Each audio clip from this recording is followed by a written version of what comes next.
নমস্কার বন্ধুরা, পল্লবী রান্নাঘরে সবাইকে স্বাগত। আজকে আমি বানাবো মাছের পাতলা ঝোলের রেসিপি। গরমের দিনে দুপুরে গরম ভাতের সাথে এই মাছের পাতলা ঝোল খেতে কিন্তু দারুণ লাগে। চলুন দেখে নেওয়া যাক আমার আজকের রেসিপিটি। এখানে আমি নিয়েছি 4 পিস মাছ। এখানে আমি রুই মাছ নিয়েছি, আপনারা আপনাদের পছন্দ মতো যে কোনো মাছ নিতে পারেন।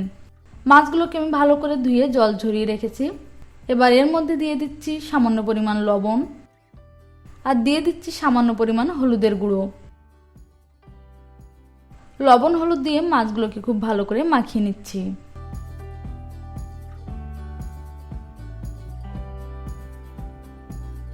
লবণ হলুদ দিয়ে মাছগুলোকে ভালো করে মাখিয়ে নিয়েছি।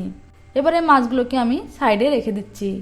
আমি এই রান্নাতে কি কি সবজি ব্যবহার করছি আপনাদের দেখিয়ে দিচ্ছি।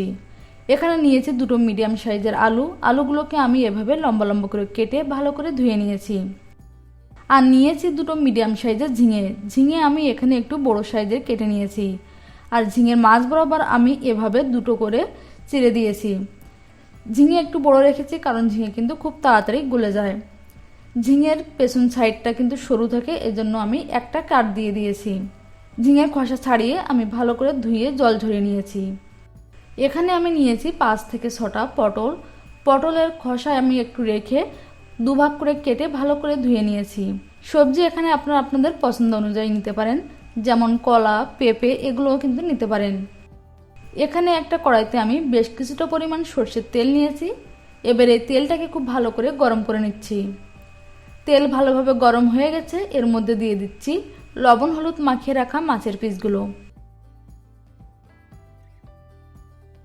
এবার এই মাছগুলোকে আমি হালকা গোল্ডেন করে ভেজে নেব। মাছের একটা সাইড হালকা হালকা গোল্ডেন কালার হয়ে গেলে এভাবে আমি উল্টে দিচ্ছি। এবার উল্টে আমি অপর সাইডটাও কিন্তু হালকা গোল্ডেন করে ভেজে নেব।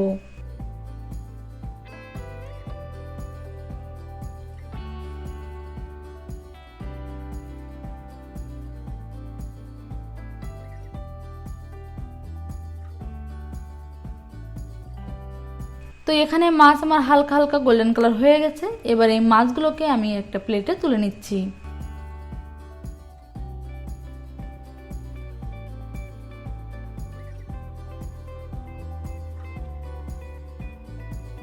সব মাছ আমি এখানে তুলে নিয়েছি। এতটা তেলের কিন্তু প্রয়োজন নেই, আমি 3 বড় চামচ তেল রেখে বাকি তেল তুলে নিয়েছি। এবার এই তেলের মধ্যে দিয়ে দিচ্ছি আধা চা চামচ কালো জিরে আর দিয়ে দিচ্ছি দুটো চেরা কাঁচা লঙ্কা আর কালো জিরেটাকে কয়েক সেকেন্ডের মতো ভালো করে ভেজে নিচ্ছি।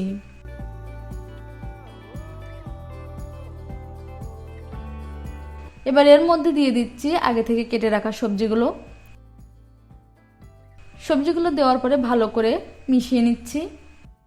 সবজিগুলোকে আমি প্রায় 1 মিনিটের মতো ভেজে নিচ্ছি।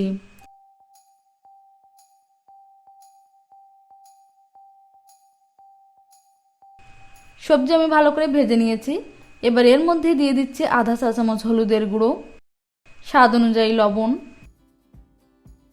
আর দিয়ে দিচ্ছি 1 চা চামচ চিনি দিলে কিন্তু সবকিছু খুব ভালোভাবে ব্যালেন্স করে। চিনি, লবণ আর হলুদটা দেওয়ার পরে সবকিছু ভালো করে মিশিয়ে নিচ্ছি। আমি এই রান্নাতে কিন্তু কোনো পেঁয়াজ বা রসুনের ব্যবহার করছি না। আপনারা চাইলে এখানে সামান্য পেঁয়াজ কুচি, রসুন কুচিও কিন্তু অ্যাড করতে পারেন। এবার এগুলোকে ঢেকে মিডিয়াম ফ্লেমে মিনিট 5 মতো হতে দেব। ততক্ষণে একটা মশলা রেডি করে নেব। এখানে একটা ছোট মিক্সিং জার নিয়ে নিয়েছি। এর মধ্যে দিয়ে দিচ্ছি 1 বড় চামচ গোটা ধনে, 1 চা চামচ গোটা জিরে, 10 থেকে 12টা গোলমরিচ, 1 চা চামচ মৌরি, দিয়ে দিচ্ছি 3টে কাঁচা লঙ্কাটা আপনারা অবশ্যই বুঝে অ্যাড করবেন। লঙ্কা আমি মাছ বরাবর ভেঙে দিচ্ছি। 2 ইঞ্চের মতো দিয়ে দিচ্ছি আদা আর দিয়ে দিচ্ছি সামান্য পরিমাণ জল। এবার এগুলোকে একটা মিহি পেস্ট বানিয়ে নেব।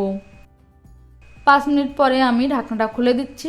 সবকিছু আবারও ভালো করে মিশিয়ে নিচ্ছি। আর দেখুন সবজি থেকে কিন্তু অনেকটা জল ছেড়ে দিয়েছে। এবার এর মধ্যে দিয়ে দিচ্ছি যে মশলাটা বেটে রেখেছি সেটা। বাটা মশলাগুলো দেওয়ার পরে সবজির সাথে ভালো করে মিশিয়ে আরও মিনিট 2 মতো কষিয়ে নেব।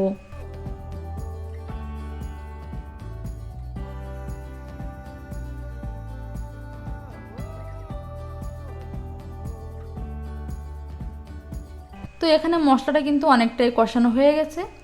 এবার আমি এর মধ্যে কালারের জন্য অ্যাড করছি আধা চা চামচ কাশ্মীরি লাল লঙ্কার গুঁড়ো। এটা একদমই অপশনাল, আপনারা যদি পছন্দ না করেন নাও দিতে পারেন। লঙ্কার গুঁড়োটা দেওয়ার পরে ভালো করে মিশিয়ে নিচ্ছি।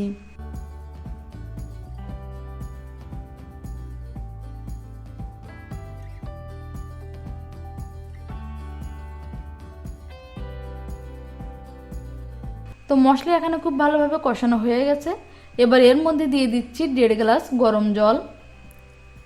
যেহেতু এটা পাতলা ঝোল তাই একটু গ্রেভির পরিমাণটা বেশিই থাকবে, তবে গ্রেভি আপনারা যেমন পছন্দ করবেন সেই অনুযায়ী জল অ্যাড করবেন। জল দেওয়ার পরে ভালো করে মিশিয়ে নিচ্ছি।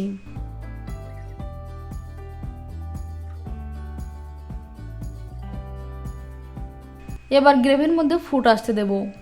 তো দেখুন ফুট কিন্তু এসে গেছে। এ সময় দিয়ে দিচ্ছি ভেজে রাখা মাছের পিসগুলো। মাছের পিসগুলো দেওয়ার পরে ভালো করে মিশিয়ে নিচ্ছি।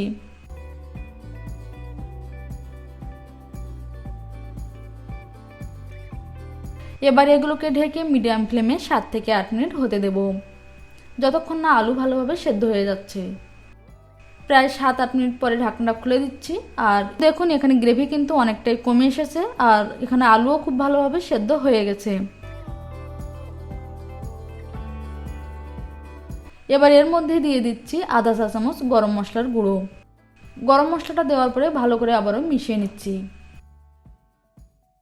তো আমাদের মাছের ঝোল কিন্তু প্রায় রেডি হয়ে গেছে। এই সময় আপনারা লবণটাকে চেক করে নেবেন ঠিক আছে কিনা। আবারও ঢাকা দিয়ে মিডিয়াম ফ্লেমে 2 মিনিটের মতো হতে দেব, যাতে গরম মশলার ফ্লেভারটা গ্রেভির সাথে খুব ভালোভাবে মিশে যায়। তারপরে গ্যাসের ফ্লেমটাকে বন্ধ করে দিয়ে স্ট্যান্ডিং টাইমে রেখে দেব 5 মিনিটের মতো। গরমের দিনে এই মাছের ঝোল থাকলে কিন্তু আর কিছুই লাগে না। তো আপনারা বাড়িতে এভাবে অবশ্যই ট্রাই করবেন, আর কেমন লেগেছে কমেন্টস করে জানাবেন। আজ এ পর্যন্তই, আবার দেখা হবে নতুন কোনো রেসিপি নিয়ে। ততক্ষণ পর্যন্ত ভালো থাকবেন, সুস্থ থাকবেন। ধন্যবাদ।